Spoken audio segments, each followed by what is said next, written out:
ഞാൻ കഴിഞ്ഞ ക്ലാസ്സിൽ റെക്കോർഡഡ് ക്ലാസ് എടുത്ത് നോക്കുന്ന സമയത്ത് തെർമോഡൈനാമിക്സിൻ്റെ പാർട്ട് മാത്രമേ ക്ലിയർ ആയിട്ട് കേൾക്കുന്നുള്ളൂ എന്ന് തോന്നുന്നു. അതുകൊണ്ടാണ് ഞാൻ ഒന്നുകൂടെ റിപ്പീറ്റ് ചെയ്യുന്നത്.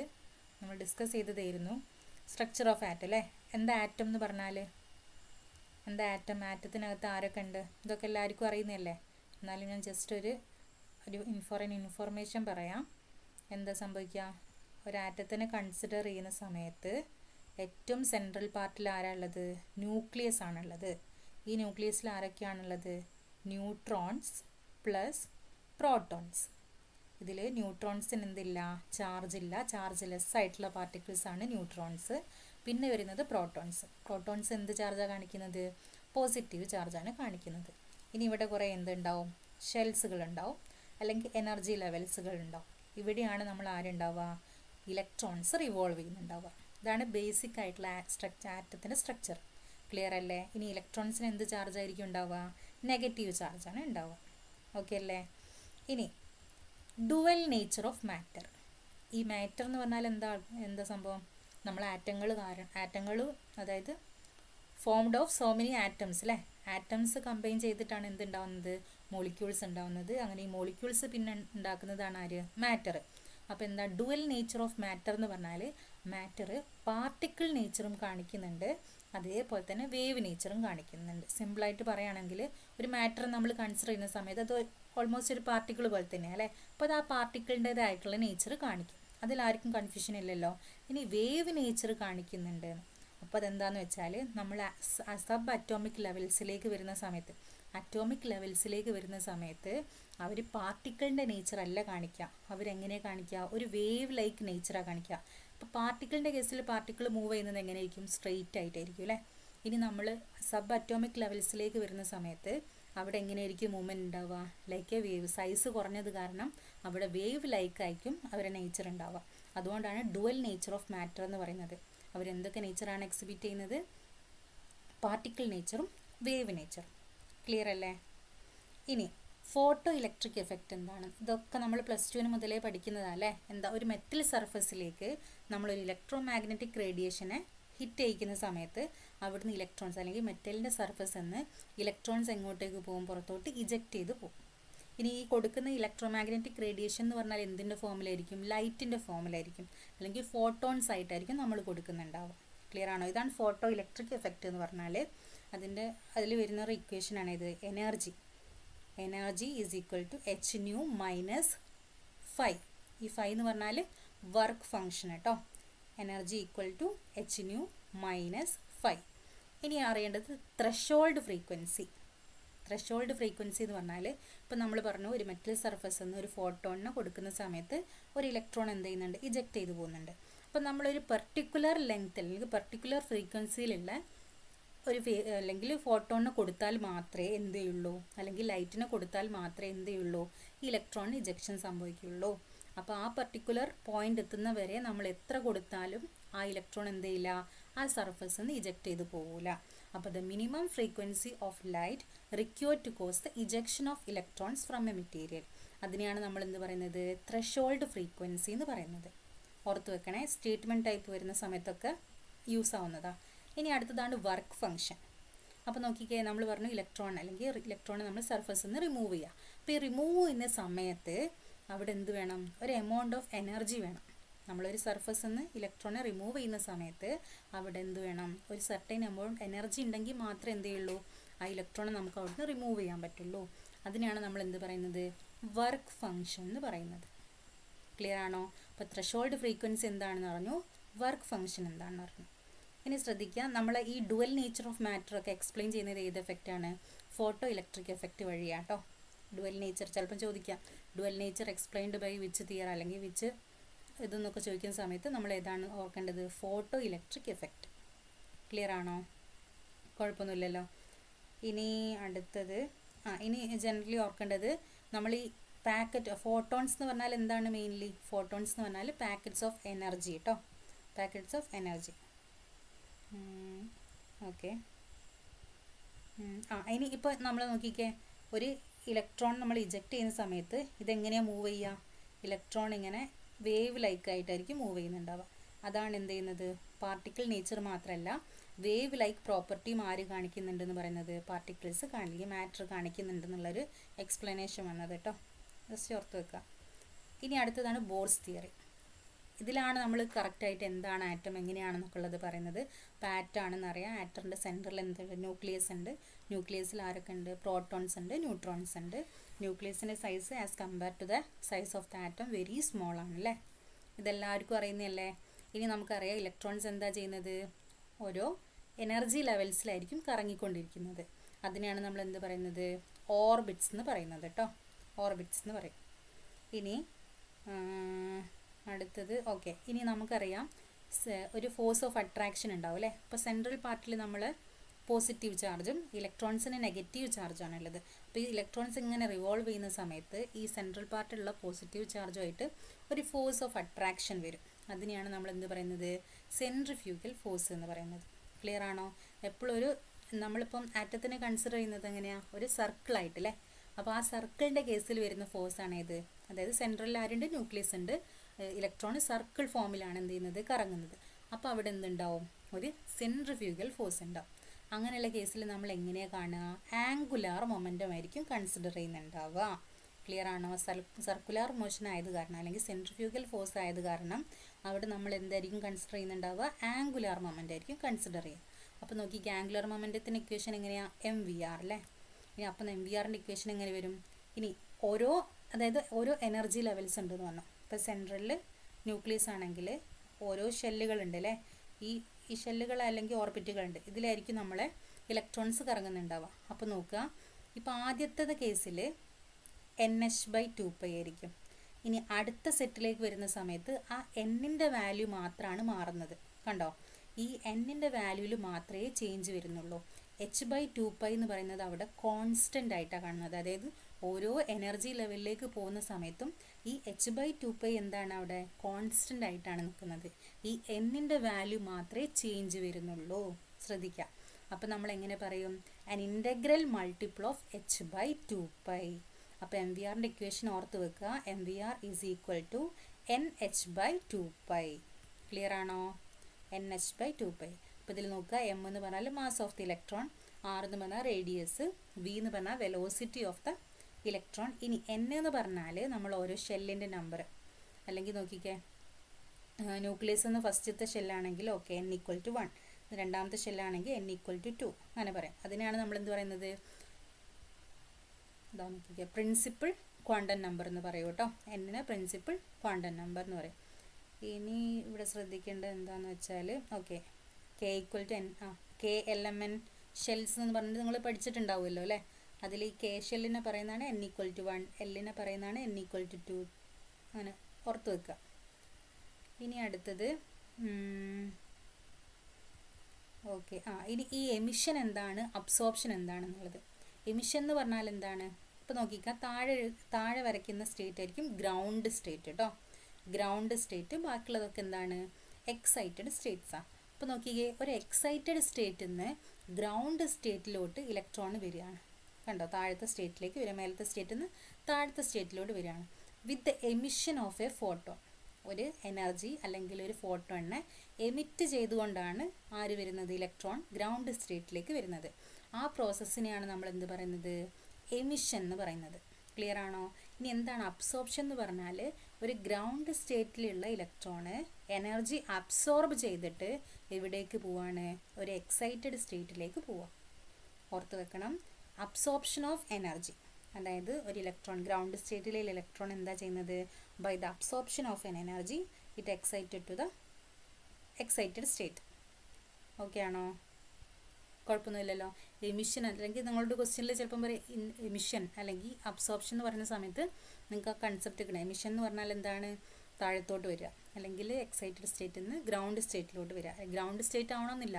ഇപ്പോൾ കുറേ എക്സൈറ്റഡ് സ്റ്റേറ്റ്സിലെ first excited state, second excited state. അപ്പോൾ നോക്കിക്കേ, ഏറ്റവും മേലത്തെ സൈറ്റിൽ, അതായത് ഇപ്പം സെക്കൻഡ് എക്സൈറ്റഡ് സ്റ്റേറ്റിൽ നിന്ന് ഫസ്റ്റ് എക്സൈറ്റഡ് സ്റ്റേറ്റിലേക്ക് വന്നാലും അത് എമിഷൻ തന്നെയാണ് കേട്ടോ. ഇനി അബ്സോർപ്ഷൻ എന്ന് പറഞ്ഞാൽ എങ്ങനെയായിരിക്കും, ഒരു താഴത്തെ സ്റ്റേറ്റിൽ നിന്ന് മേലത്തെ സ്റ്റേറ്റിലോട്ട് പോകുന്നത്. ഓർത്ത് വെക്കണേ, എമിഷനും അബ്സോർപ്ഷനും. ഇനി അടുത്തത്, ഇനി നമ്മൾ പറഞ്ഞു ഇവിടെ എന്ത് ചെയ്യുന്നുണ്ട്, ഒരു റേഡിയേഷൻ എമിറ്റ് ചെയ്യുന്നുണ്ട് അല്ലെങ്കിൽ അബ്സോർപ്ഷൻ ചെയ്യുന്നുണ്ട് അല്ലേ. നമ്മൾ സിമ്പിളായിട്ട് പറയുകയാണെങ്കിൽ അതിന് ഫോട്ടോൺ അല്ലെങ്കിൽ എനർജി എന്നൊക്കെ പറയാം അല്ലേ. അതെന്തിന് ഈക്വലായിരിക്കും? ഇപ്പോൾ നോക്കുക, ഒരു എനർജി അല്ലെങ്കിൽ E1 E2 എന്ന് എടുത്തു വെച്ചോ. അപ്പോൾ ഇവർ തമ്മിലുള്ള ഒരു ഡെൽറ്റ ഇ അല്ലേ, ഒരു ഡെൽറ്റ ഇ, അതായത് ചേഞ്ച് ഇൻ എനർജി അല്ലേ. നമ്മൾ ഇപ്പം താഴേന്ന് മേലോട്ട് വരികയാണ് അല്ലെങ്കിൽ മേലേന്ന് താഴോട്ടേക്ക് പോവുകയാണ്, അങ്ങനെയാണെങ്കിൽ അവിടെ ഒരു എനർജിയിൽ ഒരു ചേഞ്ച് ഉണ്ടാവും. അതെന്തിന് ഈക്വൽ ആയിരിക്കും? ഈ ഫോട്ടോൺ അല്ലെങ്കിൽ ഈ എനർജി hν എന്ന് പറഞ്ഞ ഈ ഫാക്ടറിന് ഈക്വൽ ആയിരിക്കും കേട്ടോ. ഇപ്പോൾ എമിഷൻ ആയിക്കോട്ടെ അബ്സോർപ്ഷൻ ആയിക്കോട്ടെ, ഏത് പ്രോസസ്സ് ആണെങ്കിലും അവിടെ ഡെൽറ്റ ഇൻ്റെ വാല്യൂ എന്തായിരിക്കും? hν ആയിരിക്കും. ഓർത്ത് വെക്കണേ, കുഴപ്പമില്ലല്ലോ.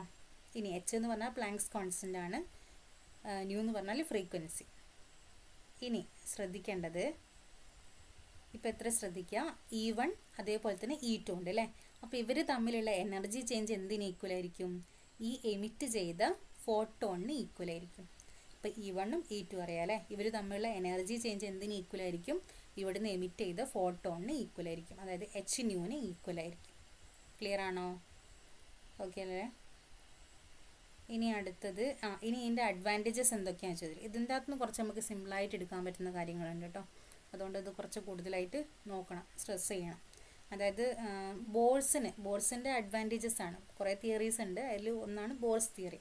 അപ്പോൾ ഈ ബോർസ് തിയറിൻ്റെ ഒരു അഡ്വാൻറ്റേജ് എന്താണെന്ന് വെച്ചാൽ, നമ്മളെ ഹൈഡ്രജൻ ആറ്റം അല്ലെങ്കിൽ ഒരു ഇലക്ട്രോൺ ഉള്ള സിസ്റ്റങ്ങളുണ്ട് അല്ലേ, He+ അല്ലെങ്കിൽ Li2+, അങ്ങനെയുള്ള ഹൈഡ്രജൻ ആറ്റം അങ്ങനെയുള്ള 1 ഇലക്ട്രോൺ സിസ്റ്റം, അങ്ങനെയുള്ള എല്ലാ കേസിലും നമ്മളെ ബോർസ് തിയറി എന്താണ്, സാറ്റിസ്ഫാക്ടറിലി നമുക്ക് എക്സ്പ്ലെയിൻ ചെയ്യാൻ പറ്റുന്നുണ്ട്, സ്പെക്ട്രയും കാര്യങ്ങളൊക്കെ 1 ഇലക്ട്രോൺ സിസ്റ്റത്തിൽ മാത്രം. പക്ഷേ കുറച്ചുകൂടെ അല്ലെങ്കിൽ 2 ഇലക്ട്രോൺ സിസ്റ്റം ഒക്കെ ആവുന്ന സമയത്ത് അതവിടെ ഫെയിൽ ആവുന്നുണ്ട്. ഒരു അഡ്വാൻറ്റേജ് ബോർസ് തിയറിൻ്റെ എന്താണെന്ന് വെച്ചാൽ, നമുക്ക് ഹൈഡ്രജൻ ആറ്റം ആയിക്കോട്ടെ അല്ലെങ്കിൽ ഹീലിയം+ ആയിക്കോട്ടെ ലിഥിയം 2+ ആയിക്കോട്ടെ 1 ഇലക്ട്രോൺ സിസ്റ്റം വരുന്ന എല്ലാ കേസിലും നമുക്ക് അതിൻ്റെ സ്പെക്ട്ര എക്സ്പ്ലെയിൻ ചെയ്യാൻ പറ്റുന്നുണ്ട്. ക്ലിയർ ആണോ? ഇനി അടുത്തതാണ് റേഡിയസിൻ്റെ ഒരു ഇക്വേഷൻ വരുന്നത്. അപ്പോൾ നോക്കിക്കേ, ബോർസിൻ്റെ തിയറി വെച്ചിട്ട് നമ്മൾ റേഡിയസ് കാൽക്കുലേറ്റ് ചെയ്യാനുള്ള ഒരു ഇക്വേഷനാണിത്. അപ്പോൾ ഇത് ഓർത്ത് വെക്കാൻ ബുദ്ധിമുട്ടായിരിക്കും എന്നറിയാം. അപ്പോൾ നമ്മൾ സിമ്പിളായിട്ട് നിങ്ങളോട് ചോദിക്കുന്ന പോലത്തെ ക്വസ്റ്റ്യൻസ് ഉണ്ട്, അത് ഞാൻ പറഞ്ഞുതരാം. അപ്പോൾ ഇതാണ് മെയിൻ ഇക്വേഷൻ, അതായത് ബോർസിൻ്റെ തിയറി പ്രകാരം റേഡിയസ് കാൽക്കുലേറ്റ് ചെയ്യാനുള്ള ഇക്വേഷനാണിത്. പക്ഷെ നമുക്കിത് മെയിനായിട്ട് വേണ്ട, നമുക്കിതിൻ്റെ വേരിയേഷൻ നോക്കിയാൽ മതി. നോക്കിക്കേ, n ഇവിടെ അറ്റോമിക് നമ്പറാണ്, ഓർബിറ്റ് നമ്പറാണ്.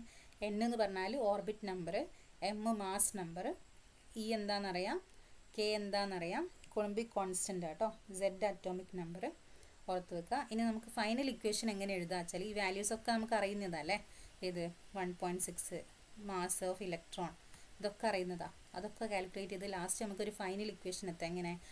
Rn = n² / z × 0.529 ആംസ്ട്രോം. ഇതാണ് ഫൈനൽ ഇക്വേഷൻ. അതായത് ബോർസ് തിയറി പ്രകാരം നമുക്ക് ഒരു ഇലക്ട്രോൺ അല്ലെങ്കിൽ ഒരു ആറ്റത്തിൻ്റെ റേഡിയസ് കാൽക്കുലേറ്റ് ചെയ്യാൻ പറഞ്ഞാൽ നമുക്ക് ഈ ഇക്വേഷൻ വെച്ചിട്ട് നമുക്ക് കാൽക്കുലേറ്റ് ചെയ്യാം. ക്ലിയർ ആണോ? ഇനി ശ്രദ്ധിക്കേണ്ടത് സിമ്പിളായിട്ടുള്ള കുറച്ച് ട്രിക്സ് ആണ്. അപ്പോൾ നമുക്കറിയാം ഹൈഡ്രജൻ, ഹീലിയം+, ലിഥിയം 2+, ഇതൊക്കെ എന്താണ്? 1 ഇലക്ട്രോൺ സിസ്റ്റങ്ങളാണ്. ഒരേ സെയിം ഇലക്ട്രോൺസ് വരുന്ന സിസ്റ്റം ആണെങ്കിൽ, ഇപ്പം നമ്മളോട് കമ്പാരിസൺ ആണ് ചോദിച്ചോ. ഇപ്പോൾ ഏതെങ്കിലും ഒരു ക്വസ്റ്റ്യനിൽ ഹൈഡ്രജനും ഹീലിയം+ഉം തന്നിട്ടുണ്ട്.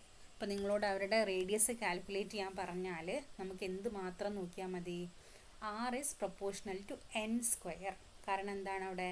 അറ്റോമിക് നമ്പർ എന്താണ് അവിടെ? കോൺസ്റ്റൻ്റ് ആയിരിക്കും.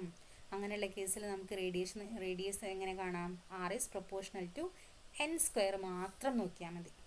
ഇനി ശ്രദ്ധിക്കേണ്ടത്, നമ്മളെ എന്ത് സെയിം ആയിരിക്കും? n സെയിം ആവുന്ന കേസ്. n എന്ന് പറഞ്ഞാൽ ഇപ്പോൾ നമ്മൾ ഓർബിറ്റ് കേസ് സെയിം ആവുന്ന കേസ്, അതായത് നമ്മളോടിപ്പം ന്യൂക്ലിയസ് കഴിഞ്ഞിട്ടുള്ള ഫസ്റ്റ് ഷെല്ലിലാണ് ഉള്ളതെന്ന് പറഞ്ഞു, എന്നിൻ്റെ value constant, z atomic number മാറുന്ന കേസാണെങ്കിൽ ശ്രദ്ധിക്കണേ. ആദ്യത്തെ കേസ് എങ്ങനെയാണ്? ഒരേ ഇലക്ട്രോൺ സിസ്റ്റം, അതായത് 1 ഇലക്ട്രോൺ സിസ്റ്റം, അതായത് z കോൺസ്റ്റൻറ്റ് വരുന്ന കേസിൽ നമ്മൾ എന്ത് മാത്രം ഫോളോ ചെയ്താൽ മതി? R is proportional to n² മാത്രം നോക്കിയാൽ മതി. ഇനി നേരെ തിരിച്ച് n കോൺസ്റ്റൻ്റ് ആവുന്ന കേസിൽ നമ്മൾ എന്ത് നോക്കിയാൽ മതി? R is proportional to 1/z. ഇപ്പോൾ എക്സാമ്പിൾ പോലെ നോക്കുകയാണെങ്കിൽ റേഡിയസ് ഓഫ് ഫസ്റ്റ് ഓർബിറ്റ് എന്ന് ചോദിച്ചു വെച്ചോ. അപ്പം റേഡിയസ് ഓഫ് ഫസ്റ്റ് ഓർബിറ്റ് എന്ന് പറഞ്ഞിട്ട് ഹൈഡ്രജൻ, ഹീലിയം+, ലിഥിയം 2+, ബെറിലിയം 3+ ഒക്കെ തന്നിട്ടുണ്ടെങ്കിൽ അവർ ഏത് ഓർഡർ ആയിരിക്കും ഫോളോ ചെയ്യുന്നുണ്ടാവുക? സെഡിൻ്റെ വാല്യൂ നോക്കുക. ക്ലിയർ ആണോ? ഇവിടെ ഫസ്റ്റ് ഓർബിറ്റ് എന്ന് പറഞ്ഞാൽ, അതായത് n കോൺസ്റ്റൻ്റാണ്. n എന്താണ് ഇവിടെ? n is constant. അങ്ങനെയുള്ള കേസിൽ നമ്മൾ എന്ത് മാത്രം നോക്കിയാൽ മതി? ഇവിടെ അറ്റോമിക് നമ്പർ മാത്രം നോക്കിയാൽ മതി. അപ്പോൾ നോക്കിക്കേ, ഹൈഡ്രജൻ അറ്റോമിക് നമ്പർ നിങ്ങൾക്ക് അറിയില്ലേ? ഹീലിയത്തിൻ്റെത് അറിയാം, ലിത്യത്തിൻ്റെത് അറിയാം, ബെറീലിയത്തിൻ്റെത് അറിയാം. അപ്പോൾ നോക്കിക്കേ, R is proportional to 1/z എന്നാണ് പറഞ്ഞത്. അപ്പോൾ 1/z എന്ന് പറഞ്ഞാൽ അറ്റോമിക് നമ്പർ ആർക്കാണോ ഏറ്റവും കുറവ് അവർക്കായിരിക്കും എന്തുണ്ടാവുക? റേഡിയസ് ഏറ്റവും കൂടുതൽ ഉണ്ടാവുക അല്ലേ? 1/z എന്ന് പറഞ്ഞാൽ ആർക്കാണോ അറ്റോമിക് നമ്പർ കുറയുന്നത് അവർക്കായിരിക്കും ഏറ്റവും കൂടുതൽ റേഡിയസ് ഉണ്ടാവുക. അപ്പോൾ ഇതിൽ ആർക്കാണ് അറ്റോമിക് നമ്പർ ഏറ്റവും കുറവ്? ഹൈഡ്രജൻ അല്ലേ? അപ്പോൾ ഓർഡർ എങ്ങനെ വരും? Hydrogen greater than helium plus greater than lithium 2+ greater than beryllium 3+. ശ്രദ്ധിക്കണേ, ഇപ്പം സെഡിൻ്റെ വാല്യൂ കോൺസ്റ്റൻ്റ് ആണ്, അല്ലെങ്കിൽ ഒരു ഇലക്ട്രോൺ, അല്ലെങ്കിൽ 2 ഇലക്ട്രോൺ സിസ്റ്റം, അല്ലെങ്കിൽ 1 ഇലക്ട്രോൺ സിസ്റ്റം എന്ന് പറഞ്ഞിട്ട് നിങ്ങളോട് എന്ത് ചോദിക്കുകയാണ്? ഓർഡർ ചോദിക്കുകയാണെന്നുണ്ടെങ്കിൽ നിങ്ങൾ എന്ത് ഫോളോ ചെയ്താൽ മതി? ഏത് ഓർബിറ്റിലാണെന്നുള്ളത്, ഓർബിറ്റിലുള്ളതാണെന്ന് ഫോളോ ചെയ്താൽ മതി. ക്ലിയർ ആണോ? R is proportional to n² എന്നുള്ളത്. ഇനി അതല്ലാതെ ഏത് ഓർബിറ്റാണെന്നുള്ളത് പർട്ടിക്കുലറായിട്ട് തന്നു. ഇനി നിങ്ങളോട് അല്ലാതെ, അതായത് n കോൺസ്റ്റൻ്റ് ആക്കി തന്നാൽ നിങ്ങൾ എന്ത് ഫോളോ ചെയ്യണം? R is proportional to 1/z. ഇതേ മോഡൽ നമുക്ക് ക്വസ്റ്റ്യൻസ് ചെയ്യാം, അപ്പോൾ മനസ്സിലാവും കേട്ടോ. ഇനി അടുത്തത് വെലോസിറ്റി കാണാനുള്ള ഇക്വേഷൻ. അപ്പോൾ നമ്മൾ ബോർഡ്സ് തിയറി പ്രകാരം റേഡിയസ് കാൽക്കുലേറ്റ് ചെയ്യാനുള്ള ഇക്വേഷൻ കണ്ടു. ഇനി അടുത്തതാണ് വെലോസിറ്റി കാണാനുള്ള ഇക്വേഷൻ. അപ്പോൾ വെലോസിറ്റി കാണാനുള്ള ഇക്വേഷൻ നോക്കിക്കേ, സിമ്പിളായിട്ട് Vn is equal to √z² divided by mr. എങ്ങനെയാണ്? z² divided by mr. അല്ലെങ്കിൽ നോക്കിക്കേ, ഫോർ ഹൈഡ്രജൻ ആറ്റത്തിന് സ്പെസിഫിക് ആയിട്ട് തന്നിട്ടുണ്ട്. എത്രയാണ്? 2.18 × 10⁸ സെൻറ്റിമീറ്റർ സെക്കൻഡ് ഇൻവേഴ്സ്. അപ്പം ഹൈഡ്രജൻ ആറ്റത്തിൻ്റെ അറ്റോമിക് നമ്പർ 1 ആയതുകൊണ്ടാണ് എന്ത് ചെയ്തത്? നമുക്ക് ഇങ്ങനെ ഇക്വേഷൻ വന്നത്. അല്ലെങ്കിൽ നമ്മൾ എന്താ ഫോളോ ചെയ്യേണ്ടത്? Vn ഇസ് ഈക്വൽ ടു √, ഇതിപ്പം 1/2 ഇട്ടതാട്ടോ, z²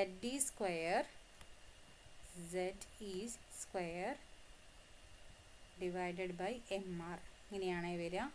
ശ്രദ്ധിക്കണേ, ഇതാണ് വെലോസിറ്റീൻ്റെ equation.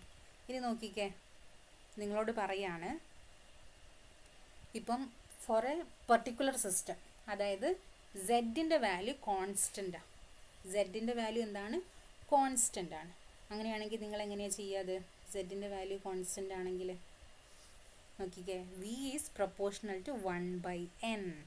V is proportional to 1/n. അതായത് ഈ ഇക്വേഷൻ പ്രകാരം കേട്ടോ ചെയ്തത്. അപ്പോൾ ഇത് ഫോർ എ ഹൈഡ്രജൻ ആറ്റം അല്ലേ? അങ്ങനെയാണെങ്കിൽ Vnൻ്റെ നമുക്ക് എങ്ങനെ എഴുതാം? Vn is equal to Z into 2.188 divided by n അല്ലേ? Z/n എന്ന് വരും. അപ്പോൾ നോക്കിക്കേ, Z കോൺസ്റ്റൻ്റ് ആണെന്നുണ്ടെങ്കിൽ വെലോസിറ്റി എന്തിനെ മാത്രമേ ഡിപ്പെൻഡ് ചെയ്യുള്ളൂ? n-നെ മാത്രമേ ഡിപ്പെൻഡ് ചെയ്യുള്ളൂ. എങ്ങനെ വരും? V is proportional to 1/n. Clear ആണോ? ഇതിപ്പോൾ ഹൈഡ്രജൻ ആറ്റത്തിൻ്റെ ആണെങ്കിൽ, വേറെ ഏതെങ്കിലും ആറ്റാണെങ്കിൽ ഇവിടെ Z വരും കേട്ടോ, ഓർത്ത് വെക്കണേ. ഇനി അടുത്ത് നോക്കിക്കേ, ഇനിയിപ്പം n കോൺസ്റ്റൻ്റ് ആയിട്ട് തന്നിട്ടുണ്ടെങ്കിൽ V is proportional to Z. സിമ്പിളായിട്ട് V is proportional to Z. നേരത്തെ നമ്മൾ റേഡിയസിൻ്റെ എന്താണോ പഠിച്ചത് അതിൻ്റെ നേരെ ഓപ്പോസിറ്റായിട്ട് വരും. ക്ലിയർ ആണോ? ഇനി എനർജി കാൽക്കുലേറ്റ് ചെയ്യാനുള്ള, അപ്പോൾ നമ്മൾ വെലോസിറ്റി കഴിഞ്ഞു, റേഡിയസ് കഴിഞ്ഞു. ഇനി അടുത്തതാണ് എനർജി കാണാനുള്ള ഇക്വേഷൻ. അപ്പോൾ നോക്കിക്കേ, എനർജി കാണുന്നത് എങ്ങനെയാണ്? സിമ്പിളായിട്ട് ഇത് കുറേ ഇക്വേഷൻസ് ഉണ്ട് കേട്ടോ. ഇതിപ്പോൾ energy erg per atom, joule per atom, EV per atom, ഓരോ യൂണിറ്റ് ഉള്ളത് തന്നാ. അപ്പോൾ നമ്മൾ സിമ്പിളായിട്ട് ഇപ്പം ഈ EV പെർ ആറ്റം നോക്കാം, അല്ലെങ്കിൽ EV per atom. E equal to എങ്ങനെയാണ് വരിക? -13.6 × Z² divided by n² EV. Clear ആണോ? ഇതാണ് EVൻ്റെ ഇലക്ട്രോൺ വോൾട്ടിൻ്റെ കേസിൽ വരുന്നത്. പിന്നെ ജൂൾ പെർ ആറ്റം ഏതാണെന്ന് ചോദിക്കാൻ അറിയില്ല, അപ്പോൾ ഏതെങ്കിലും ഒന്ന് എന്ത് ചെയ്യണം? നിങ്ങൾ അറിഞ്ഞിരിക്കണം കേട്ടോ. ഇനി അടുത്തതാണ്, നോക്കിക്കേ, ഇപ്പോൾ ഒരു പെർട്ടിക്കുലർ സിസ്റ്റം തരികയാണെന്ന് വെച്ചോ, പെർട്ടിക്കുലർ സിസ്റ്റം തന്നു.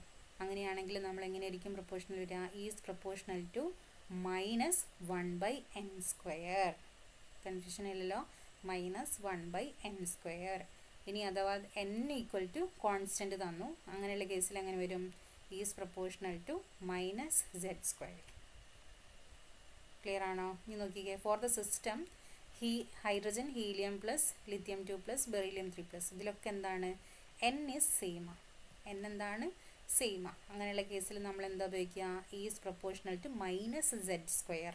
അപ്പോൾ നോക്കിക്കേ, ഇതിൽ ആർക്കാണോ മൈനസ് സെഡ് സ്ക്വയർ എന്നല്ലേ പറഞ്ഞത്, അപ്പോൾ നോക്കിക്കേ ആർക്കായിരിക്കും ഏറ്റവും കൂടുതൽ എനർജി ഉണ്ടാവുക, ആർക്കായിരിക്കും ഇവിടെ എനർജി കൂടുതൽ ഉണ്ടാവുക,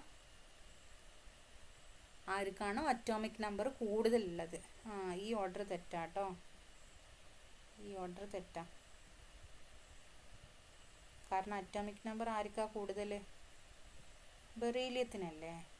അപ്പോൾ അങ്ങോട്ടേക്കായിരിക്കും എന്തുണ്ടാവുക, ഈൻ്റെ വാല്യൂ കൂടുക, എനർജീൻ്റെ വാല്യൂ കൂടുക കേട്ടോ. ഇങ്ങനെ ആയിരിക്കും വരിക, beryllium 3 plus lithium 2 plus helium plus hydrogen. Okay ആണോ?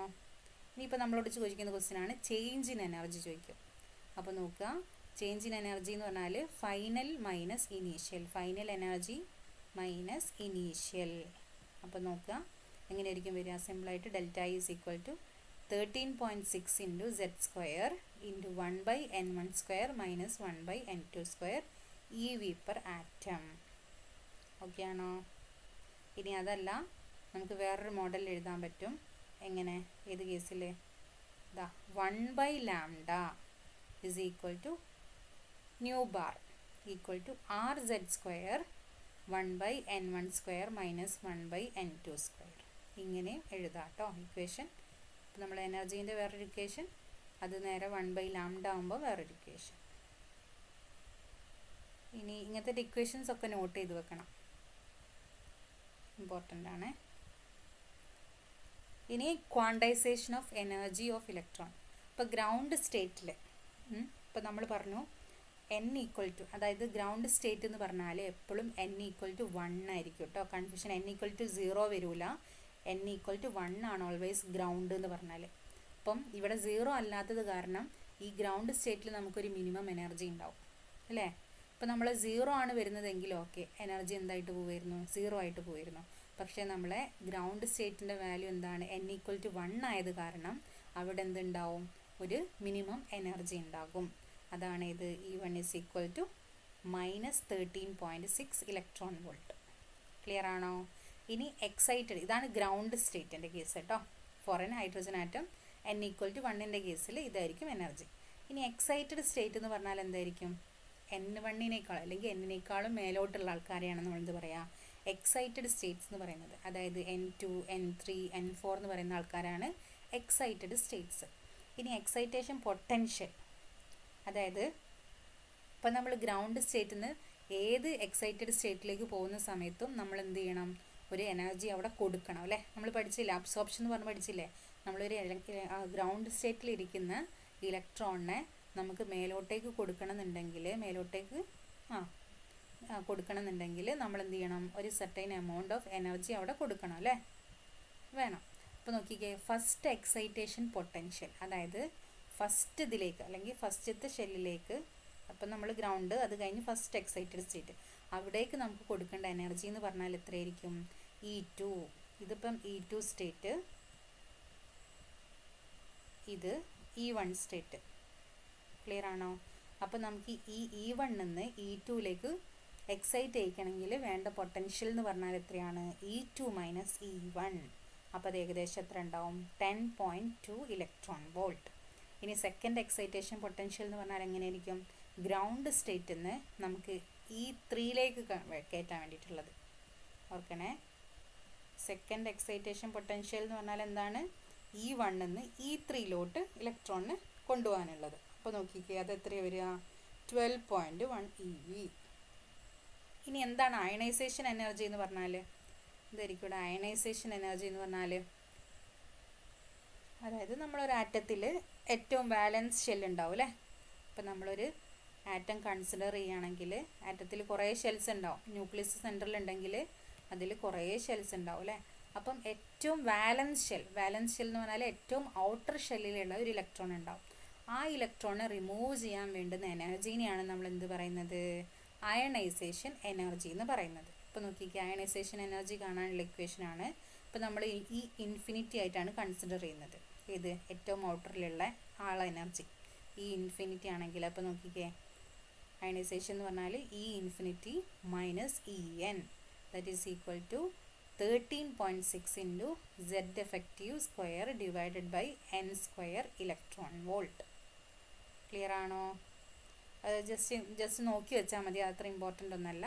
നമുക്ക് കുറച്ചുകൂടെ ഇതിൽ പഠിക്കാം. നമുക്ക് ജസ്റ്റ് നോക്കി വെക്കുക. Plus 13.6 Z square divided by N square E V, ഓർത്ത് വെക്കണേടാ. അപ്പം നമ്മൾ ഇനി അടുത്തത് അയണൈസേഷൻ പൊട്ടൻഷ്യൽ എന്താണ്? അയണൈസേഷൻ പൊട്ടൻഷ്യൽ എന്ന് പറഞ്ഞാൽ എന്താണ്? V ionisation equal to E ionisation by E. ഓരോ ഇലക്ട്രോൺ പെർ ഇലക്ട്രോൺ വരുന്ന കേസിൽ ഈ അയണൈസേഷൻ ഉണ്ടല്ലോ, അത് പെർ ഇലക്ട്രോൺ വരുന്ന കേസിനെയാണ് നമ്മൾ എന്ത് പറയുന്നത്?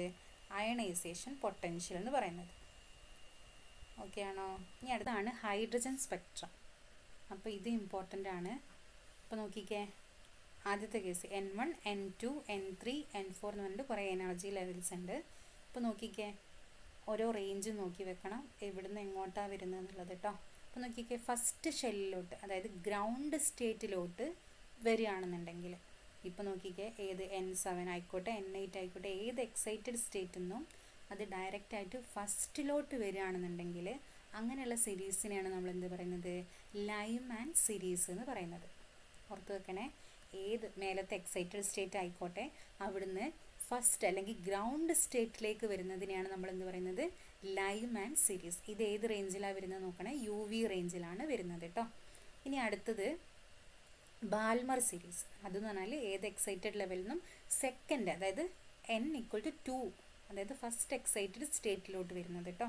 മേലത്തെ ഏത് എക്സൈറ്റഡ് സ്റ്റേറ്റിൽ നിന്നും N=2 എന്ന് പറഞ്ഞ സ്റ്റേറ്റിലേക്ക് വരുന്നതിനെയാണ് നമ്മൾ ബാൽമർ സീരീസ് എന്ന് പറയുന്നത്. അതേത് റേഞ്ചിലാണ്? വിസിബിൾ റേഞ്ചിലാണ് ഉള്ളത്. ഇനി അടുത്തത് N=3 വരുന്നതിന് നമ്മൾ എന്ത് പറയും? പാഷൻ സീരീസ് എന്ന് പറയും. N=4 വരുന്നതിന് ബ്രാക്കറ്റ് സീരീസ് എന്നും, N=5 പി ഫണ്ട് എന്നും, N=6 ഹംഫ്രി സീരീസ് എന്നും പറയും. അപ്പോൾ ഈ പാഷനും ബ്രാക്കറ്റും പി ഫണ്ടൊക്കെ ഏത് റേഞ്ചിലാണ് വരുന്നത്? IR റേഞ്ചിലാണ് വരുന്നത്. Lyman is in UV range, Balmer series in visible range, passion, bracket, P fund മൂന്ന് എവിടെയാണ് വരുന്നത്? IR റേഞ്ചിലാണ് വരുന്നത്. കുഴപ്പമില്ലല്ലോ, ഓർത്ത് വെക്കണേ. ലൈമൻ സീരീസ്, അപ്പം നമ്മളൊരു ക്വസ്റ്റ്യനിൽ പറയാം ഇന്ന ലൈമൻ സീരീസിനെ പറയുള്ളൂ. അപ്പോൾ നിങ്ങൾ ഓർക്കേണ്ടത് എന്താണ്? എന്നിട്ട് പറയും the electron is in N=3 എന്ന് പറയും. പക്ഷേ നിങ്ങളോട് എങ്ങോട്ടാണ് വരുന്നതെന്ന് കാണിക്കില്ല, ലൈമാൻ സീരീസിനെ പറയുള്ളൂ. അപ്പോൾ നിങ്ങൾ ഓർക്കണം, ലൈമാൻ സീരീസ് എന്ന് പറഞ്ഞാൽ ഏത് എക്സൈറ്റഡ് സ്റ്റേറ്റ് ആയിക്കോട്ടെ, N=3 ആയിക്കോട്ടെ, N=4 ആയിക്കോട്ടെ, N=5 ആയിക്കോട്ടെ, അതെങ്ങോട്ടേക്കായിരിക്കും വരുന്നുണ്ടാവുക? N=1 വരുന്നുണ്ടാവുക. അപ്പോൾ നിങ്ങൾക്ക് എന്ത് കിട്ടി? N=3 ആണ് ഗിവണെങ്കിൽ N=3 കിട്ടി. ലൈമൻ എന്ന് പറഞ്ഞത് കാരണം N=1 കിട്ടി. എന്നിട്ട് അവിടെയുള്ള എനർജി ചേഞ്ച് ഒക്കെ ആയിരിക്കും ചോദിക്കുന്നുണ്ടാവുക ക്വസ്റ്റ്യനിൽ. അപ്പോൾ നിങ്ങളോട് പറയും ഇന്ന ലൈമാൻ സീരീസ് എന്ന് പറഞ്ഞിട്ട് N=3 എന്നിട്ട് N=1 തരൂല. എന്നിട്ട് നിങ്ങളോട് ഫൈൻഡ് ദ ഡെൽറ്റ EO അങ്ങനെ എന്തെങ്കിലും ചേഞ്ച് ഇൻ എനർജി ഒക്കെ ആയിരിക്കും കാൽക്കുലേറ്റ് ചെയ്യാൻ പറയാം. അപ്പോൾ ലൈമാൻ എന്ന് കണ്ടോ, അങ്ങനെയാണെങ്കിൽ N=1 ആണ്. ഓക്കെ അല്ലേ? കാരണം നമുക്ക് എനർജി ചേഞ്ച് കാണുന്നുണ്ടെങ്കിൽ ഫൈനൽ സ്റ്റേറ്റും ഇനീഷ്യൽ സ്റ്റേറ്റും കാണണം അല്ലേ? ഫൈനലും വേണം, ഇനീഷ്യലും വേണം. അപ്പോൾ നമുക്ക് ഫൈനൽ മാത്രമേ തരുള്ളൂ. ലൈമാൻ എന്ന് പറയുന്ന സമയത്ത് നമുക്കത് അണ്ടർസ്റ്റുഡ് ആവണം ഏത്? N=1 ആണ്. അപ്പോൾ നമുക്ക് ഫൈനലും കിട്ടും, ഇനീഷ്യലും കിട്ടും. ഇനി അതേപോലെ തന്നെ ബാൽമർ സീരീസ് എന്ന് പറയുകയാണെന്നുണ്ടെങ്കിൽ N=2 ആണ്. ഇനി പാഷൻ എന്ന് പറഞ്ഞാൽ N=3 ഫിക്സ്ഡാ. ഇനി N=4 എന്ന് പറഞ്ഞാൽ ബ്രാക്കറ്റ്, N=5 എന്ന് പറഞ്ഞാൽ പി ഫണ്ട്. കുഴപ്പമൊന്നുമില്ലല്ലോ, ശ്രദ്ധിക്കണേ. ഇനി അടുത്ത് നോക്കിക്കേ. ഓക്കെ, ഇതൊന്നുകൂടെ എക്സ്പ്ലെയിൻ ചെയ്തതാണിതാ. ട്രാൻസിഷൻ എന്ന് പറഞ്ഞാൽ N=1 ആണ്. N2, അതായത് നമ്മളിപ്പോൾ ഇക്വേഷൻ കാണുന്ന അല്ലെങ്കിൽ എനർജി കാണുന്ന സമയത്തൊക്കെ 1/N1 മൈനസ് 1/N2² എന്നൊക്കെ പറഞ്ഞ് ഇതാ നോക്കിക്കേ, ഇവിടെ അല്ലേ നമ്മൾ എനർജി കാണേണ്ട ഇക്വേഷൻ? ഇവിടെ ഇതാ delta E = 13.6 into Z² all ബ്രാക്കറ്റിൽ വരികയാണ് 1/N1² മൈനസ് 1/N2² അല്ലേ? അപ്പോൾ നമുക്ക് എന്ത് വേണം? N1 ഏതാണ്, N2 ഏതാണെന്നുള്ളത് അറിയണം. അപ്പോൾ നിങ്ങളോട് ക്വസ്റ്റ്യനിൽ ഇന്ന ലൈമാൻ സീരീസ് അല്ലെങ്കിൽ ഇന്ന ബാൽമർ സീരീസിനെ പറയുള്ളൂ. അപ്പോൾ നിങ്ങൾക്ക് അവിടെ N1 ഏതാണ് വരുന്നത്, N2 ഏതാണ് വരുന്നത് എന്നുള്ളത് അണ്ടർസ്റ്റുഡ് ആവണം. ക്ലിയർ ആണോ? അപ്പോൾ അതൊന്നുകൂടെ എക്സ്പ്ലെയിൻ ചെയ്യാനാണ് ഈ ടേബിൾ തന്നത് കേട്ടോ. അപ്പോൾ നോക്കിക്കേ, ഇപ്പോൾ ലൈമാൻ സീരീസ് ആണെങ്കിൽ that is in ultra violet region. ഞാൻ പറഞ്ഞു UV റീജിയനിലായിരിക്കും ഉണ്ടാവുക. അപ്പോൾ N1 എന്ന് പറഞ്ഞാൽ എന്തായിരിക്കും? ലൈമൻ ആണെങ്കിൽ ദാറ്റ് ഈസ് ഇൻ 1. n2 ഏതും ആവാം, 2 ആവാം, 3 ആവാം, 4 ആവാം, ഏതും വരാം. അപ്പോൾ നോക്കിക്കേ n1 ഈക്വൽ ടു 1, ഇപ്പം n2 ഈക്വൽ ടു 2 എന്ന് എടുത്ത് വെച്ചോ. അങ്ങനെയാണെങ്കിൽ ലാംഡ മാക്സിമം നമ്മളിത് സബ്സ്റ്റിറ്റ്യൂട്ട് ചെയ്തിട്ട് വരുന്നതാണ് എത്ര, 4/3r. ഇതൊന്നും അത്ര ഇമ്പോർട്ടൻ്റ് അല്ല, ജസ്റ്റ് എന്ത് നോക്കി വെക്കുക, n1 ഏതാ വരിക, n2 ഏതാ വരിക. ഇനി ബാൽമർ സീരീസ് ആകുമ്പം n1 ഈക്വൽ ടു 2 ഫിക്സഡ് ആണ്, ഇൻവിസിബിൾ റീജിയൻ. ഇനി പാഷൻ ബ്രാക്കറ്റ് പി ഫൺ ഏതും എന്താ IR റീജിയനിലാന്ന് പറഞ്ഞു അല്ലേ.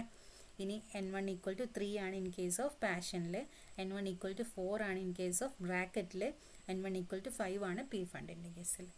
ഇത്രയും ഓർത്ത് വെച്ചാൽ മതി. ഇതൊക്കെ പിന്നെ കുറച്ചുകൂടെ ഇതായിട്ടുള്ളതാണ്, ഇത്രയും ഓർത്ത് വെക്കുക, ചെയ്യാൻ പറ്റും എന്നാൽ. ഇനി ഹംഫ്രി ഒന്നും അത്ര ഇമ്പോർട്ടൻ്റ് അല്ല, ചോദിക്കും, ചിലപ്പം ചോദിച്ചാലായി. n1 ഈക്വൽ ടു 6 ആണ് വരിക, കുഴപ്പമില്ലല്ലോ. ഇനി ഇപ്പം നമ്മളോട് പറയാണ് ഒരു electron is in nth excited സ്റ്റേറ്റിലാണ്, nth എക്സൈറ്റഡ് സ്റ്റേറ്റിലാണ് ഒരു ഇലക്ട്രോൺ ഉള്ളത്. അങ്ങനെയാണെങ്കിൽ ദ മാക്സിമം സ്പെക്ട്രൽ ലൈൻസ് അതിന് ഒബ്റ്റെയിൻ ചെയ്യാൻ പറ്റുന്നത് പറഞ്ഞിട്ട് ക്വസ്റ്റ്യൻ ചോദിക്കും. അപ്പോൾ അത് കാണാനുള്ള ഇക്വേഷനാണ് n into n-1 divided by 2. അപ്പോൾ ഒരു ഇലക്ട്രോണിൻ 6th എക്സൈറ്റഡ് സ്റ്റേറ്റാന്ന് പറഞ്ഞു, 6th എക്സൈറ്റഡ് സ്റ്റേറ്റാന്ന് പറഞ്ഞു. അങ്ങനെയാണെങ്കിൽ നിങ്ങളെ മാക്സിമം സ്പെക്ട്രൽ ലൈൻസ് എത്രയായിരിക്കും വരിക, 6 ഇൻറ്റു 6 മൈനസ് 1 ഡിവൈഡഡ് ബൈ 2 ഇങ്ങനെയായിരിക്കും വരുന്നുണ്ടാവുക. അപ്പോൾ നമ്മൾ ആൻസർ എത്ര കിട്ടും, ഇടാ 15 ഉണ്ടാ താഴെ എഴുതിണ്ടതാ. അപ്പോൾ നോക്കിക്കേ, if an electron is in nth excited state comes to various energy state, the maximum spectral lines would obtain will be എന്ന് പറഞ്ഞാൽ n into n-1/2. അപ്പോൾ നമ്മളോട് പറയാണ് n ഈക്വൽ ടു 6 ആണെന്നുണ്ടെങ്കിൽ അതിൻ്റെ സ്പെക്ട്രൽ ലൈൻസ് എത്രയായിരിക്കും, 15. ഓക്കെ ആണോ, കുഴപ്പമില്ലല്ലോ. ഇനി കുറേ ഡ്രോബാക്സ് ഉണ്ട് അല്ലേ ബോർ മോഡലിന്. ഇത്രയും നേരം നമ്മൾ പഠിച്ചെന്താണ്, അഡ്വാൻറ്റേജസാണ്. ഇനി കുറേ ഡ്രോബാക്സ് ഉണ്ട്, അല്ലെങ്കിൽ ഫെയിലിയർ ഉണ്ട്. അപ്പോൾ നമ്മൾ പറഞ്ഞു ഫസ്റ്റത്തെ എന്തായിരുന്നു പറഞ്ഞത്, നമുക്ക് ഹൈഡ്രജൻ ആറ്റത്തിൻ്റെ കേസിൽ സ്പെക്ട്ര എക്സ്പ്ലെയിൻ ചെയ്യാൻ പറ്റുന്നുണ്ടായിരുന്നു. ഹൈഡ്രജൻ ആറ്റത്തിൻ്റെ കേസിൽ നമുക്ക് സ്പെക്ട്ര ഈസി ആയിട്ട് എക്സ്പ്ലെയിൻ ചെയ്യാൻ പറ്റുന്നുണ്ട്. പക്ഷേ ഹൈഡ്രജൻ ആറ്റത്തിനേക്കാളും കൂടുതൽ സിസ്റ്റംസ് വരുന്ന സമയത്ത് നമ്മൾ എന്ത് ഫെയിലായി പോവാണ്, ബോൾസ് തിയറിയുടെ ഫെയിലായി പോവാണ്. Bohr's theory was very successful in predicting and accounting the energies of line spectra of hydrogen atom. That is 1 electron സിസ്റ്റത്തിൻ്റെ കേസിൽ നമുക്ക് ബോൾസ് തിയറി ഭയങ്കര സക്സസ്ഫുൾ ആയിരുന്നു. But it could not explain the line spectra of containing more than 1 electron system. അതായത് 1 electron സിസ്റ്റത്തിനേക്കാളും കൂടുതലുള്ള electrons വരുന്ന സിസ്റ്റത്തിൽ നമുക്ക് ബോൾസ് തിയറി ആപ്ലിക്കബിൾ അല്ല. ഇനി this theory could not explain the presence of multiple spectral lines. അങ്ങനെ multiple spectral lines വരുന്നതിൻ്റെ proper reason എന്താണെന്നുള്ളതൊന്നും ആർക്കല്ലെങ്കിൽ എക്സ്പ്ലെയിൻ ചെയ്യാൻ പറ്റിയിട്ടില്ല, നമ്മളെ ബോർ മോഡലിനെ എക്സ്പ്ലെയിൻ ചെയ്യാൻ പറ്റിയിട്ടില്ല. ഇനി this theory could not explain the splitting of spectral lines in magnetic field. ഇതൊക്കെ കുറച്ചുകൂടെ ഇതായിട്ടുള്ളതാണ്. അപ്പം സീമൻ എഫക്റ്റും സ്റ്റാർക്ക് എഫക്റ്റൊക്കെ ഉണ്ട്, അതായത് സ്പെക്ട്രം പഠിക്കുന്ന കേസിലുണ്ട്. അപ്പോൾ അതിൽ സീമൻ എഫക്റ്റും അതേപോലെ തന്നെ സ്റ്റാർക്ക് എഫക്റ്റൊന്നും ആർക്കും എക്സ്പ്ലെയിൻ ചെയ്യാൻ പറ്റിയിട്ടില്ല, ബോർസ് മോഡലിനെ എക്സ്പ്ലെയിൻ ചെയ്യാൻ പറ്റിയിട്ടില്ല. ഓക്കെ. ഇനി ഇൻറ്റൻസിറ്റിയും, ഈ സ്പെക്ട്രൽ ലൈൻസിന് ഇൻറ്റൻസിറ്റിയും ആർക്കും എക്സ്പ്ലെയിൻ ചെയ്യാൻ പറ്റിയിട്ടില്ല, ബോർ മോഡലിനെ എക്സ്പ്ലെയിൻ ചെയ്യാൻ പറ്റിയിട്ടില്ല. ഇനി this theory was unable to explain the dual nature of matter. Okay. De ബ്രോഗ്ലിൻ്റെ കൺസെപ്റ്റ് ആയിരുന്നല്ലോ ഡുവൽ നേച്ചർ ഉണ്ട് എന്നുള്ളത്. ഡി ബ്രോഗ്ലി ആയിരുന്നു പറഞ്ഞത് പാർട്ടിക്കിളിന് എന്ത് നേച്ചർ, മാറ്ററിന് എന്തുണ്ട്, ഡുവൽ നേച്ചർ ഉണ്ടെന്ന്. അത് ആർക്കും എക്സ്പ്ലെയിൻ ചെയ്യാൻ പറ്റിയിട്ടില്ല, ബോർസ് തിയറി വെച്ചിട്ട് എക്സ്പ്ലെയിൻ ചെയ്യാൻ പറ്റിയില്ല. ഇനി അൺസർട്ടൈനിറ്റി പ്രിൻസിപ്പിളും ആർക്കും എക്സ്പ്ലെയിൻ ചെയ്യാൻ പറ്റിയില്ല, ബോർസിന് പറ്റിയിട്ടില്ല. ഇനി അതേപോലെ തന്നെ നമ്മുടെ ക്വാണ്ടൈസേഷൻ ഉണ്ടെന്ന് പറഞ്ഞു അല്ലേ, ഓരോ എനർജി ലെവലും ഒരു ഡിസ്ക്രീറ്റ് മൾട്ടിപ്പിൾ ഇത് വെച്ചിട്ടാണ് വരുന്നതെന്ന് പറഞ്ഞു, അതായത് h/2π ഇൻ്റഗ്രൽ മൾട്ടിപ്പിൾ ആയിട്ടാണ് വരുന്നതെന്ന് പറഞ്ഞു അല്ലേ. അതിനും കറക്റ്റ് ആയിട്ടുള്ള കൺക്ലൂഷൻ അല്ലെങ്കിൽ അതിൻ്റെ കൺസെപ്റ്റ് ഒന്നും ആർക്കും എക്സ്പ്ലെയിൻ ചെയ്യാൻ പറ്റിയിട്ടില്ല, ബോർസ് തിയറിക്ക് എക്സ്പ്ലെയിൻ ചെയ്യാൻ പറ്റിയിട്ടില്ല. അപ്പോൾ കുറച്ചെണ്ണം ഏതൊക്കെയാണ് ഡ്രോബാക്സ്, എന്തൊക്കെയാണ് പ്രത്യേകിച്ചുള്ള അഡ്വാൻറ്റേജസ് എന്നൊക്കെ, എന്തൊക്കെയാണ് ഡ്രോബാക്സ് അല്ലെങ്കിൽ എന്തൊക്കെയാണ് അഡ്വാൻറ്റേജസ് എന്നുള്ളതൊക്കെ ജസ്റ്റ് ഒന്ന് നോക്കി വെക്കണേ. നോക്കിക്കൊരു ക്വസ്റ്റ്യൻ ആണ്, the velocity of electron in the ground state of hydrogen atom is എന്ന് പറഞ്ഞിട്ട് വെലോസിറ്റി തന്നിട്ടുണ്ട്. ഇനി നിങ്ങളോട് ചോദിക്കുകയാണ് its velocity in the second orbit. Ground സ്റ്റേറ്റുള്ള വെലോസിറ്റി നിങ്ങൾക്ക് ഗിവൺ ആണ്. അങ്ങനെയാണെങ്കിൽ നിങ്ങളോട് സെക്കൻഡ് ഓർബിറ്റിലുള്ള വെലോസിറ്റിയാണ് കാണാൻ പറഞ്ഞത്. അപ്പോൾ നിങ്ങൾക്കറിയാലോ ഏത് ഇക്വേഷനാണ് നിങ്ങൾ പഠിച്ചപ്പം, വെലോസിറ്റീൻ്റെ കേസിൽ നിങ്ങൾ പഠിച്ചില്ലായിരുന്നോ? ഞാൻ പറഞ്ഞുതരാം. ഇതാ ഓക്കെ. ഇവിടെ നോക്കിക്കുക, നമുക്കിപ്പോൾ n is constant, sorry z is constant ആണ്, അറ്റോമിക് നമ്പർ കോൺസ്റ്റൻ്റ് ആണെന്നുണ്ടെങ്കിൽ നമ്മൾ ഏത് യൂസ് ചെയ്യണം? v is proportional to 1/n. ഇനി നമ്മളോട് n കോൺസ്റ്റൻ്റ് ആക്കി തന്നു, അങ്ങനെയാണെങ്കിൽ v is proportional to z ആണ് യൂസ് ചെയ്യേണ്ടത്. അപ്പോൾ നിങ്ങളോട് പറഞ്ഞത് ഇപ്പോൾ ഫസ്റ്റ് ഓർബിറ്റ്, അതായത് ഗ്രൗണ്ട് ഓർബിറ്റും സെക്കൻഡ് ഓർബിറ്റും അങ്ങനെ എന്തോ തന്നത് അല്ലേ? അങ്ങനെയാണെങ്കിൽ നിങ്ങൾ എന്താ ചൂസ് ചെയ്യേണ്ടത്? n ആണ് നിങ്ങൾക്ക് ഡിഫറെൻ്റ് ആയിട്ട് വന്നത്. അപ്പോൾ നിങ്ങൾ എന്ത് ചെയ്യുക? v is proportional to 1/n എന്നുള്ള ഇക്വേഷൻ എടുക്കുക. v is proportional to 1/n. അപ്പോൾ നോക്കിക്കേ, എവിടെ ക്വസ്റ്റ്യൻ? ഇതാ. അപ്പോൾ നിങ്ങളോട് ഹൈഡ്രജൻ ആറ്റം തന്നെയാണ് പറഞ്ഞത്. v is equal to 1/n. v is proportional to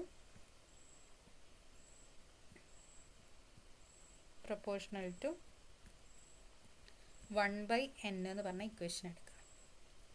അപ്പോൾ നോക്കിക്കേ, n1ൻ്റെ കേസിലുള്ള വെലോസിറ്റി നിങ്ങൾക്ക് തന്നിട്ടുണ്ട് അല്ലേ? അപ്പോൾ നിങ്ങൾ എങ്ങനെ എഴുതും ഇതിനെ? v1/v2 equal to n2 divided by n1. Clear ആണോ? അപ്പോൾ നിങ്ങൾക്ക് എൻ്റെ വാല്യൂ n2ൻ്റെ വാല്യൂ ഇവിടെ 2 ആണ് തന്നിട്ടുണ്ട്. n1 is equal to 1. ഇവിടെ സെക്കൻഡ് ഓർബിറ്റ് എന്ന് പറഞ്ഞാൽ 2 ആയിരിക്കും. അങ്ങനെയാണെങ്കിൽ v2ൻ്റെ വാല്യൂ കണ്ടൂടെ? v1 ഇവിടെ ഗിവൺ ആണ്, v2ൻ്റെ വാല്യൂ കാണാം. ഈ 3 വേരിയബിൾസ് നമുക്കറിയാം, ഇതിനെ മാത്രമേ കാണാനുള്ളൂ. ഈ ഇക്വേഷൻ യൂസ് ചെയ്തിട്ട് ചെയ്യാം. നോക്കിക്കത്, velocity of electron in the ground state തന്നിട്ടുണ്ട്, അതായത് v1 ഗിവൺ ആണ്, 1 എന്ന് തന്നിട്ടുണ്ട്. n1ൻ്റെ വാല്യൂ 1 ആണ്, ഇത് 1 ആണ്, ഇത് 2 തന്നത്. ഇനി നിങ്ങളോട് പറഞ്ഞു വെലോസിറ്റി ഇൻ ദ സെക്കൻഡ് ഓർബിറ്റാണ് ചോദിച്ചത്. സെക്കൻഡ് ഓർബിറ്റ് എന്ന് പറഞ്ഞാൽ n2 ഈക്വൽ ടു ഇതെന്ത് വരും? 2 വരും. അപ്പോൾ ഇതൊക്കെ ഗിവൺ വാല്യൂസാണ്. അങ്ങനെയാണെങ്കിൽ ഈസിലി നിങ്ങൾക്ക് എന്ത് കാണാൻ പറ്റും? v2ൻ്റെ വാല്യൂ കാണാൻ പറ്റും. ബുദ്ധിമുട്ടില്ലല്ലോ. ഇനി അതേപോലെ തന്നെ ഇതാ ഈ ക്വസ്റ്റ്യൻ എന്താ? The ionisation energy of the ground state of hydrogen atom is given. ഇനി നിങ്ങളോട് ചോദിക്കുകയാണ് സെക്കൻഡ് ഓർബിറ്റ്. സെയിം അതേപോലെ തന്നെ അയണൈസേഷൻ്റെ കേസ് എടുക്കുക. അയണൈസേഷൻ്റെ കേസിൽ നമ്മൾ എന്തായിരുന്നു പഠിച്ചത്? എവിടെ അയണൈസേഷൻ? നോക്കിക്കേ, ionisation equal to z² divided by n² എന്നാ. z² divided by n². അങ്ങനെയാണെങ്കിൽ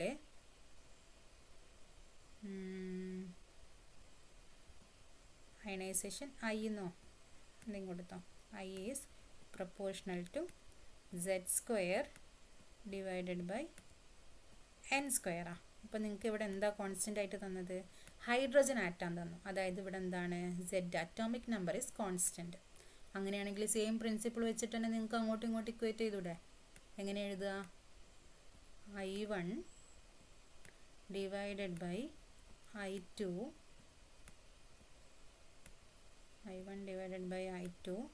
ഈസ് ഈക്വൽ ടു എങ്ങനെയാടാ വരിക? Sorry, n2² divided by n1². നിങ്ങൾക്ക് എന്തൊക്കെ അറിയാം? n1 അറിയാം, n2 അറിയാം, I1ഉം ഗിവൺ ആണ്. അങ്ങനെയാണെങ്കിൽ I2 കണ്ടൂടെ? സിമ്പിളായിട്ട്, കുഴപ്പമൊന്നുമില്ലല്ലോ. അപ്പോൾ ഓക്കെ, ബാക്കിയുള്ളത് നമുക്ക് അടുത്ത ക്ലാസ്സിൽ ഡിസ്കസ് ചെയ്യാം കേട്ടോ. അപ്പോൾ ഇതുവരെയുള്ള കാര്യങ്ങൾ നോക്കി വരാം. ഓക്കെ അല്ലേ? ഓക്കെ എന്നാൽ.